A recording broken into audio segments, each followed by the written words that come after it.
శ్రీ గురుభ్యో నమః. శివకామేశ్వరాంకస్త. శివస్వరూపుడు కామస్వరూపుడు అయిన ఈశ్వరుని యొక్క ఎడమ తొడయందు నివాసము గల అమ్మ. శివకామేశ్వరాంకస్త అంటే 1 నుండి 9 వరకు జరిగే సంఖ్యాత్మక న్యూమరికల్ సృష్టిగా స్థాపించబడినది అని అర్థం. శివకామేశ్వరాంకస్త అంటే బిందు పరిమాణం నుండి బ్రహ్మాండ పరిమాణం దాకా జరిగే ప్రాదేశాత్మక స్పేషియల్ సృష్టిగా స్థాపించబడినది అని అర్థం. అణురచన మనస్సెరిగినదే, కావున మనస్సు అణువు కన్నా సూక్ష్మము అన్నారు రమణ భగవాన్. మన మనస్సు అణువు నుండి విశ్వం వరకు ఇమడగలదు. శివకామేశ్వరాంకస్త అంటే అతి స్వల్పం నుండి అత్యధికం వరకు మన చిత్తంలో ఇమిడి స్థాపించబడేది అని అర్థం. శివుడు కాముడు. శివుడు అంటే శుభకరుడు, కాముడు అంటే కామస్వరూపుడు. అమ్మ చిరునామా అడ్రస్ దొరికేసింది.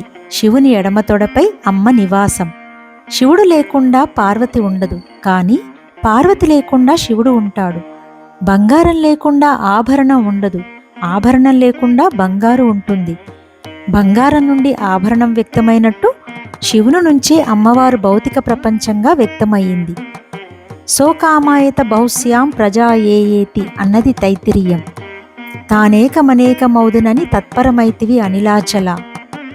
ఏ సంకల్పమూ లేని శివుడు 0, అనేకమవ్వాలని సంకల్పించిన శివుడు 1, అనేకమైన శివుడు 9, అనేకం.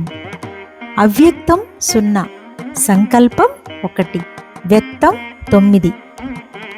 ఏకంగా ఉన్న తాను అనేకమవ్వాలనే సంకల్పం కలిగిన ఈశ్వరుడే కామేశ్వరుడు. ఆ శివ సంకల్ప శక్తియే కామేశ్వరి. సృష్టి చేయాలనే సంకల్పం ఇచ్ఛాశక్తి, ఎలా చేయాలనే తెలివి జ్ఞానశక్తి, చెయ్యడం అనే పని క్రియాశక్తి. 3 శక్తులు ఆయనలోనివే. నిమిత్త కారణము ఆయనే, ఉపాదన కారణము ఆయనే. ఆయనకు వెలిగా మరొకటి ఉంటేగా సృష్టి చేయడానికి కావలసిన పరికరాలు కూడా ఆయనలో నుంచి రావాల్సిందే.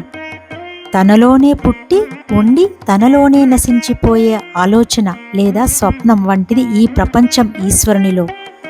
మన సంకల్పానికి ఈశ్వర సంకల్పానికి తేడా ఏమంటే, మన సంకల్పం సాకారం కావడానికి కొంత సమయం పడుతుంది. ఈశ్వర సంకల్పం అటువంటిది కాదు. సంకల్పం సాకారం ఏకకాలంలో జరుగుతుంది, కాల వ్యవధి ఉండదు.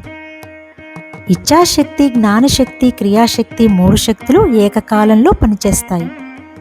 శివునిలోనే సంకల్పశక్తి ఉంది, శివునికి బయట లేదు. కామేశ్వరుని ఒళ్ళోనే కూర్చుంది అంటే ఆయన కంటే ఆమె వేరు కాదు అని అర్థం.